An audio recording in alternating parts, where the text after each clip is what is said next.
Bonjour à tous et bienvenue dans cette nouvelle vidéo. Je suis super content de vous retrouver pour des nouveaux pronostics des paris sportifs sur la Ligue des Champions. Vous le voyez, on va parler des matchs de mardi soir, de Shakhtar Inter à 18h45 en passant par évidemment le bouillant et très attendu PSG Manchester City, Porto Liverpool, Milan Atlético. Enfin bref, le programme de la vidéo sera le suivant. On va analyser chaque match un par un en donnant à chaque fois un score et un pronostic. Si le contenu vous plaît, si vous aimez ce que je fais en vidéo, n'oubliez pas de liker, c'est important pour moi, et de vous abonner à la chaîne. Merci à tous ceux qui le feront. Je vous attends tout particulièrement dans les commentaires. Donnez-moi tous vos pronostics, mais aussi donnez-moi vos avis sur les miens. Dites-moi ce que vous pensez de mes pronos. Je répondrai à tous ceux qui mettront un commentaire, à condition évidemment que ce soit quelque chose de constructif et pas juste qu'on vienne après les matchs me dire si ce que j'ai fait était bon ou mauvais. Ça n'a pas grand intérêt. Je veux un espace commentaire où les gens comme moi se mouillent, donnent leurs pronos et réagissent aux miens. Et si vous voulez encore plus de paris sportifs, rejoignez mon groupe Telegram, la team par ailleurs pronostic. Je vous mets le lien dans la description. Il y a des grosses cotes buteurs tous les jours.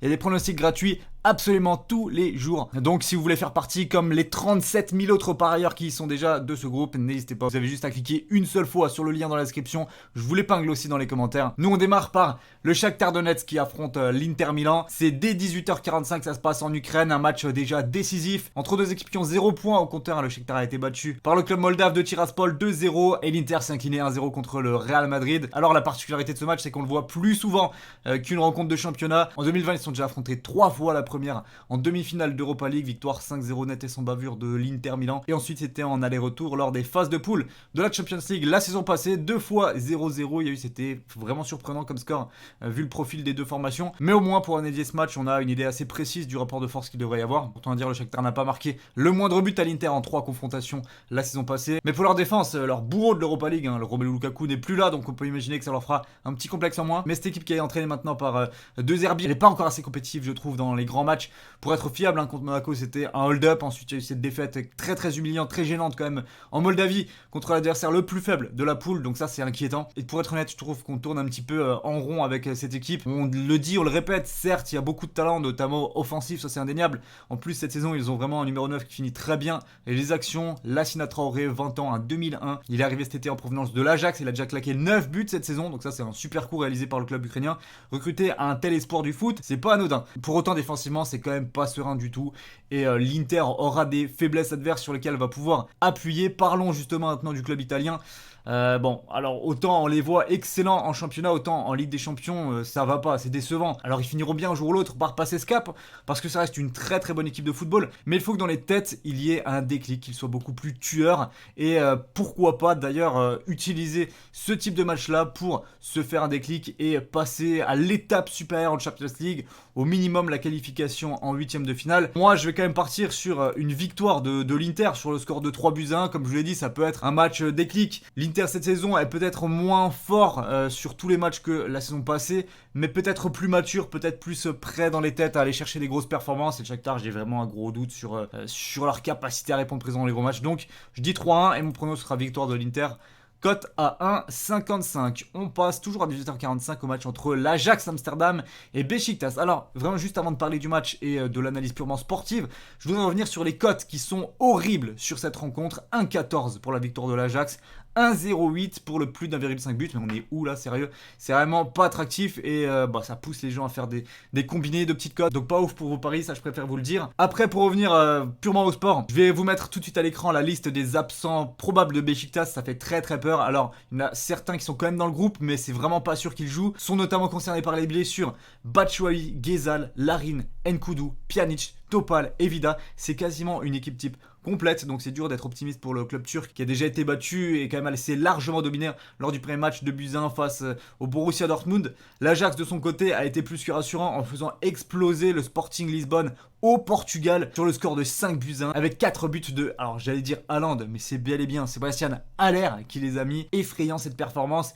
et encore plus les scores qui ont suivi. Ils ont enchaîné avec un 9-0 contre Cambourg, 5-0 contre Sittard et 3-0 le week-end dernier toujours en championnat. On a affaire vraiment à un bulldozer là, donc finalement les cotes minuscules dont je vous parlais en intro de ce match-là sont peut-être pas si délirantes que ça. Tout d'un coup, on est parti pour miser sur une valise, clairement. En tout cas, en prono, je vais donner le but de Sébastien Haller qui se balade dans cette équipe. C'est côté 1,73 et je vais donner une victoire assez facile, logique quand même, au final de l'Ajax. 3-0. On démarre les 6 matchs qui restent, cette fois-ci à 21h. Real Madrid, Sheriff Tiraspol. Alors là, au rayon des cotes scandaleuses, on continue avec la victoire du Real côté à 1,10. Super. Alors en face, ok, c'est un club moldave, le Sheriff Tiraspol. À première vue, on se demande vraiment qu'est-ce qu'ils font ici, pourquoi ils sont pas en Conference League le jeudi soir. Mais comme déjà évoqué lors de la première vidéo des pronostics Champions League, attention à cette équipe. Ils ont sorti en barrage le Dynamo Zagreb dans une première étape et l'Étoile Rouge de Belgrade ensuite. De grosses performances et ils en ont ajouté une nouvelle. À leur ligne de chasse, ils ont battu il y a 2 semaines le Shakhtar Donetsk 2-0. Donc c'est vraiment beau ce qu'ils sont en train de faire et j'ai envie de les féliciter, d'espérer pour eux qu'ils entrent au Bernabeu conquérant et avec des ambitions dans le jeu. Alors on sait pas trop non plus comment le Real va jouer en face. Certes, c'est le retour de la Ligue des Champions au Bernabeu et ça se fête, mais quand même, je suis pas persuadé qu'on aura droit à un 5-0. Le Real est dans un enchaînement de matchs assez important, est rarement quand même serein dans ces matchs. C'est une équipe qui joue beaucoup offensivement, qui dépense beaucoup d'énergie, mais qui prend des buts aussi. Donc moi je me méfie et en fun, je vais tenter le but de Tiraspol qui est quand même coté à 2,25 et je vais partir sur une victoire somme toute logique du Real sur le score de 2-1. On enchaîne avec Dortmund contre le Sporting Lisbonne. Alors dans ce match-là, il y a un problème, c'est qu'au moment où je vous parle, Marco Rose, le coach du Borussia, a annoncé que Haaland et Reus étaient toujours incertains pour le match de demain. Et étant donné que dans mon analyse, je suis bien obligé de dire que sans ces deux joueurs, le rendement de Dortmund est bien différent. La preuve en est, ils étaient sur 4 victoires consécutives avant l'absence de ces deux-là le week-end passé. Ça n'a pas manqué, défaite 1-0 à l'extérieur, donc sans même marquer le moindre but. Heureusement, en face, alors certes, c'est le champion du Portugal, mais c'est surtout une équipe qui a été balayée dans son stade il y a 2 semaines à peine, 5-1 contre l'Ajax.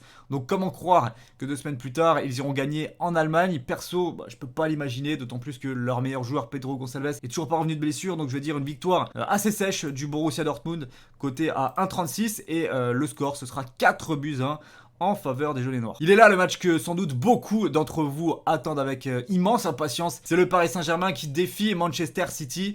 Alors je vais essayer de traiter ce match là comme un autre, mais honnêtement j'ai une bonne grosse hype de voir cet affrontement qui, quoi qu'il arrive, aura des conséquences importantes. Si Paris gagne, on aura le droit au fameux attention, l'Europe est prévenue. A l'inverse, si Paris perd, on se rapprochera vraiment de la catastrophe. Avec un seul point en 2 matchs, ce serait quand même dangereux avec un groupe où il y a Leipzig et Bruges. Et le nul, bon là ce serait par contre vraiment un résultat neutre, mais pas forcément mauvais pour le Paris Saint-Germain, on va en parler. Effectivement, je dis pas mauvais parce que il faut prendre conscience de 2 choses. La première, même si Paris a gagné tous ses matchs de Ligue 1 depuis le début de la saison, combien l'ont réellement été avec une production de jeu satisfaisante? Je vous le demande vraiment, et pas à mon avis personnel pour moi, aucun. À l'heure actuelle, je trouve que ce PSG n'a pas de charme. Un vrai champagne sans bulle et il mériterait de ne pas gagner, je pense, contre City, qui au contraire vient de sortir une performance de très très haut niveau le week-end passé contre Chelsea à Stamford Bridge, puisque les hommes de Pep Guardiola sont allés gagner 1-0 en étouffant réellement pendant 90 minutes les Blues. C'était une vraie leçon tactique et technique, donc Paris sait que son adversaire est déjà capable d'un niveau élevé. Ça, c'était le deuxième gros point de vigilance pour le Paris Saint-Germain. Alors maintenant, et après avoir dit ça, est-ce que ça condamne pour autant les chances du PSG dans ce match-là? La réponse est non. Paris, de par la pression de l'événement et l'enjeu du match, est capable de sortir un match de football qu'on n'a pas encore vu cette saison. Alors c'est à la fois un problème, mais ça peut aussi être un avantage. Je vous explique pourquoi. Parce que ils ont les ressources pour le faire. Et ils ont les ressources pour faire un vrai match de Ligue des Champions. Et ça va m'amener au point suivant qui m'intéresse beaucoup, c'est la gestion des ressources. On est d'accord que, en termes de probabilité de chance, City en a bien plus de pouvoir sortir un gros match de Ligue des Champions et de s'imposer. Seulement, City a déjà battu Leipzig, sort d'une performance énorme contre Chelsea et enchaînera avec Liverpool le week-end prochain. C'est un enchaînement, et on se rend pas compte, qui est très exigeant, surtout si tu as l'ambition à chaque match de sortir des top performances. En milieu, voire fin de saison, lorsque les équipes sont bien rodées, je dis pas ça peut le faire, mais là en début de saison, pour moi, ça va être très compliqué pour City d'enchaîner des matchs de haut niveau tous les 3 jours. Donc rien ne dit que mardi, ils seront dans un grand soir. Au contraire, pour moi, cette gestion des ressources les amènera peut-être, et je le pense vraiment, à ne pas produire leur meilleur match de ces dernières semaines. Donc je vais pronostiquer un match nul, 2 buts partout, et je vais dire PSG ou nul en pronostic. Cote à 1,54. Leipzig-Bruges, ça c'est l'autre match de cette poule. Qu'il est intéressant ce match, mais vraiment. On se pose un peu tous la question lorsqu'on voit l'affiche. Est-ce que Bruges est capable de bousculer la hiérarchie dans ce groupe? Eh bien peut-être, après avoir tenu tête quand même à Paris. Faut avoir des ambitions. Leipzig a vécu beaucoup de changements dans son staff et dans son effectif cet été.